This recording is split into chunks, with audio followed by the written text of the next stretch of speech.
Prevalence of concussion in the AFL. The overall issue of concussion in the Australian Football League.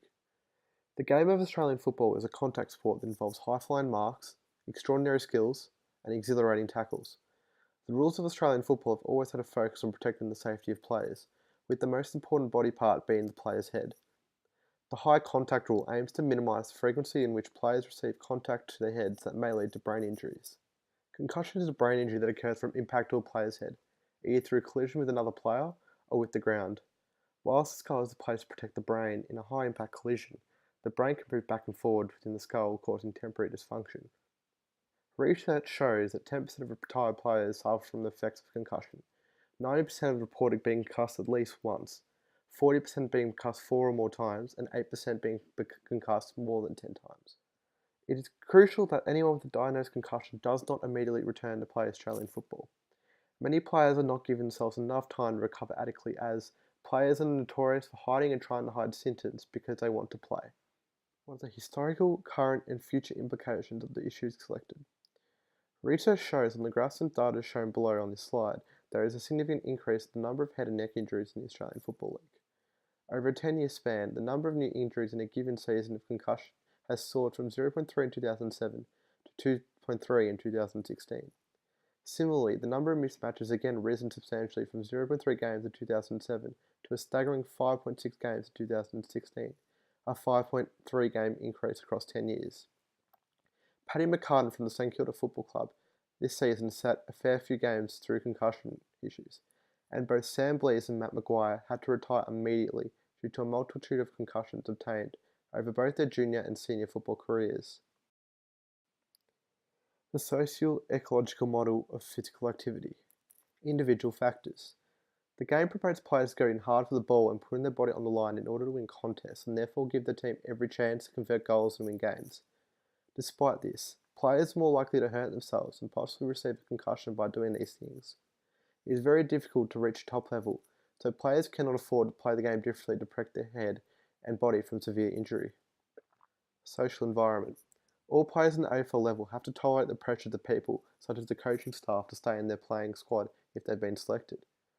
Those people promote courage in their respective teams' playstyle, so putting their body on the line is one way of pleasing those who are in charge of the club. Athletes also wish to be brave to make their family and friends proud of their efforts. Physical environment. Many concussions in Australian rules football are when the athlete strikes their head on the playing surface, either during a competitive match or through training. How hard the surface is can determine whether a player is required to be stretched off and immediately taken to hospital for medical assistance, or if the player is able to get back up and continue playing. Policy factors. The game has made laws that punish those who concuss another. At community level, yellow and red cards are handed out if unlawful action has happened during play by the officiating umpires, which could also result in suspension. At AFL level, large suspensions and fines are administered to those who end up concussing another player, either intentionally or recklessly. What strategies and initiatives associated with the issue are being used to promote physical activity or sport in this context? The use of helmets in the modern game has attempted to resolve the issue of concussion in Australian rules football. However, there is no evidence that proves that helmets actually minimise the likelihood of concussion on game day. The aim of helmets has been proven to protect those who recently suffered from facial or skull injury. Many people believe that juniors wear helmets will suffer more head impacts, as they have altered their playing style drastically. By minimising the risk of severe concussions in Australian rules football, people who have the incentive to play the game will now not be afraid to in the near future.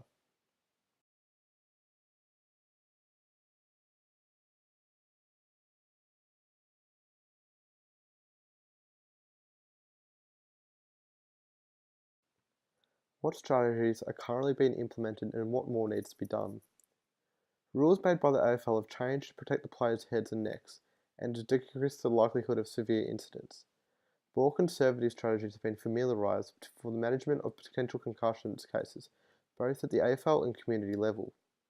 The video shown is an instance this year where Kobe Stevens slings Nathan Wilson to the ground and is awarded a free kick by the umpire.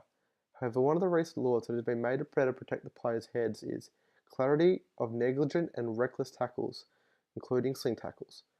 Clearly from this clip we can say that it's still not a clear guideline to determine whether a player like Kobe Stevens should be given hold on the ball or given a suspension. The match review panel gave Stevens a 1-week suspension for this very incident.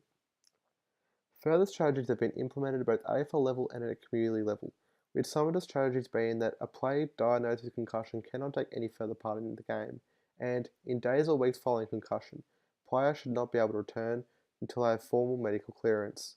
So what needs to be done? More research needs to be done. There's still a grey area in the area of concussion and head injuries in sport such as Australian rules football. Further knowledge will help us find ideas that will ultimately result in less severe head injuries in our modern game. Thank you for listening.